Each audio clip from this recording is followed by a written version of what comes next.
Membaca berita bahwa pemerintah akan menalangi mega skandal Jiwasraya 20 triliun pakai APBN, maka saya komentar, wah seru ini bernegaranya. Selamat, baru tahu korupsi pejabat, korupsi di BUMN, kolusi kelompok pendukung dan oligarki ditanggung rakyat. Enak banget jadi pejabat sekarang ya, sirik gue, asli sirik. Dana talangan Jiwasraya mungkin ini solusi buat para nasabah Jiwasraya. Sisi lain, ini membuktikan keras kepalanya banyak pejabat bahwa nanti takut sistemik lah, mengancam ekonomi lah, takut nama baik hilang lah. Bos, yang geblek jangan dilindungi atau kalian merupakan bagian dari sistem yang bermasalah. Biarkan yang salah yang menanggung. Kita melihat hal beginian paling gerundel, kuapok loh. Tapi begitu melihat melindungi kesalahan dan kebobrokan pakai APBN, kita berkata, kuapok muka pandul. Makanya bernegara jangan berbisnis. Semua itu hanya sarana buat bancaan, bagi-bagi porsi. Lah enak yang dapat, terus yang hilang filenya di kejaksaan. Ya enak juga, wis cocok wis iki. Surga banget deh kesannya para kriminal di negara ini ya. Ini negara para berdebah emangnya. Ya nggak begitulah ngurus negara. Old mind dan old system harus diubah. Itu fundamental berpikir. Cara lama yang sudah puluhan tahun tidak mau diubah. Itu yang membuat kalian punya banyak uang di luar negeri kan ya. Karena itu nggak bakal kalian mau berubah. Lah enak, ngapain berubah? Oke lah, banyak yang sudah diubah saat ini di Indonesia. Kita akui ada pembangunan bagus, iya, tapi belum menunjukkan hasil positif. Kita belum jadi negara pemenang. Kita masih pakai GBHN negara lain. Kita masih kejepit di gambar map buatan orang lain atau negara lain. Kita tidak punya nation interest yang berdaulat. Paling hanya proyek negara dan anggaran yang dibicarakan. Bukan grand plan mau jadi apa negara ini. Di sini terpancing kita selalu untuk membantu dan memberikan kontribusi. Banyak orang yang kepala dingin melihat pendekatan bosman sebagai alternatif. Namun kalau otak pendek dan gak berilmu, bahkan mengirim buzzer menganggap bosman ini anti pemerintah. Gak pernah kita ini anti. Kita selalu memberikan masukan agar lebih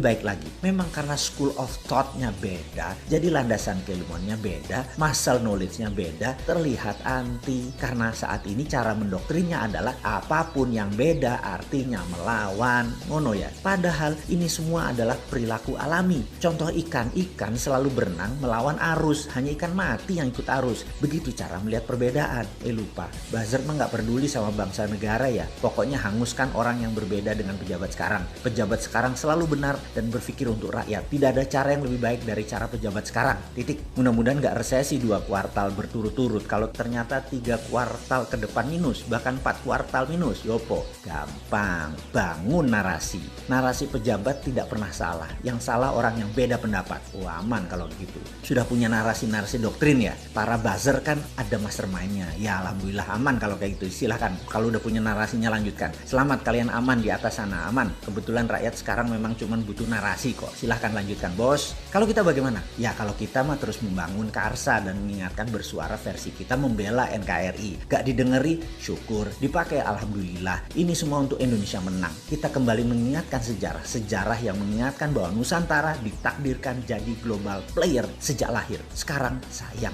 kita belum melihat rencana ke depan kita sebagai global player. Masih tarkam, masih antar kampung. Globalnya masih nyender sama superpower. Sayang banget deh. Sekali lagi, sangat disayangkan pengelolaan negara, pejabat negara dan politikus melihat negara Indonesia tanpa wawasan sejarah, tanpa paham kekuatan geoekonomi, yaitu kekuatan geografi untuk keuntungan ekonomi. Tidak memainkan geopolitik, yaitu kekuatan geografi untuk keunggulan politik bernegara. Dan pastinya tidak punya geostrategi, memanfaatkan kekuatan geografi untuk faktor penekan bernegara. Intinya saat ini bagaimana membagi-bagi APBN doang otaknya, membuat peraturan yang sedikit menguntungkan rakyat. Rakyat hanyalah sapi yang diperes-peres susunya tapi nggak dikawin-kawin. Nikahnya pejabat itu setelah menjadi pejabat bukan dengan rakyat tapi dengan oligarki, dengan kelompoknya dan dengan politikus penguasa Senayan. Ngono ya? Oke, rakyat habis digrepek-grepek doang dan herannya rakyat gak kapok-kapok malah memuja-muja pejabat seperti itu. Hero-nya dijunjung. Top dah doktrin dan propagandanya. Top Marco top. Kagum gua.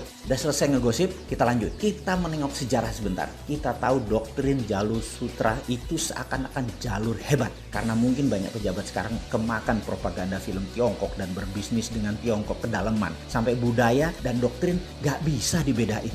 Jalur sutra di abad pertengahan mendadak jalurnya sepi. Kota-kota Eropa Timur dan Asia Barat yang tadinya jalur ekonomi mati hanya kurang dari 50 tahun.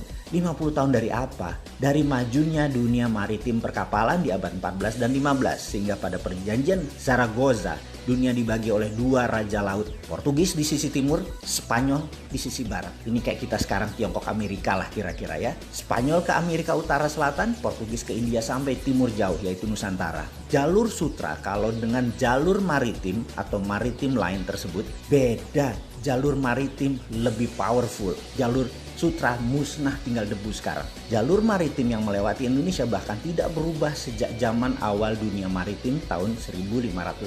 Awal puncak penjelajahan mencari dunia baru, mencari sumber bahan baku baru. Dulu rempah adalah isi dari jalur maritim yang kemudian hari disebut jalur rempah atau spice route. Adalah jalan menuju kemakmuran. Rempah Nusantara telah membawa bangsa Inggris, Belanda, Portugal ke zaman keemasan mereka. Negara Eropa makmur berkelimpahan karena rempah Nusantara. Jadi sedari awal Nusantara memang ditakdirkan menjadi global player dan menjadi pembawa kemakmuran dunia. Ketika komoditas rempah menjadi industri, kebutuhannya rupanya bisa dipenuhi oleh daerah lain di awal abad 20-an. Maka terjadi pergeseran besar di mana bukan yang di permukaan tanah yang menjadi sasaran sekarang, namun yang berada di dalam tanah, yaitu mineral bumi. Perlu diingatkan, di dalam perdagangan rempah dikatakan wilayah Maluku, wilayah Pulau Run misalnya. Jangan bayangkan kekuatan militer yang berkuasa. Sejak awal Bulognya Maluku sudah berdiri, namanya Untatang, yang membagi rata petani dan deal dengan pihak asing. Pedagang Arab, pedagang Tiongkok, sampai Portugis, Inggris adalah